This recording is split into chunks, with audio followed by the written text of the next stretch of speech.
Subscribe now and press the bell icon. Never miss an update. बिस्मिल्लाहिर्रहमानिर्रहीम।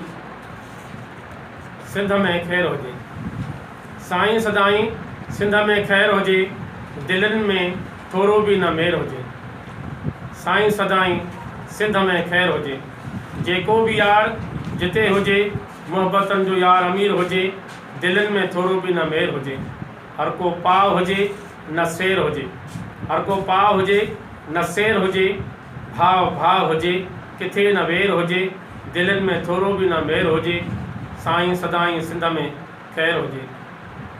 को बि कंहिं लाइ अहिड़ो गहरो न हुजे, को बि कंहिं लाइ अहिड़ो न गहरो हुजे, रुगो प्यार ऐं प्रीत जी हीर हुजे। साईं सदाईं सिंध में खैर हुजे, दिलनि में थोरो बि न मेर हुजे। ॻोठनि ऐं शहरनि में हुजनि मोहबतूं क़ाइमु, सिंध अमन सदाईं मुल्क मलहीर हुजे। जेको बि यार जिते हुजे, मोहब्बतनि जो यार अमीर हुजे। हर विख ऐं कदम ते खैर हुजे, हर घर ऐं महले में माण्हू मसरूर हुजे, दिलनि में थोरो बि न मेर हुजे। साईं सदाईं सिंध में खैर हुजे।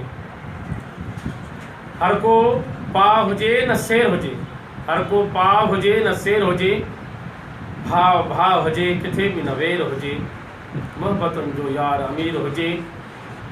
जेको बि जिथे हुजे, सदाईं उन सां खैर हुजे।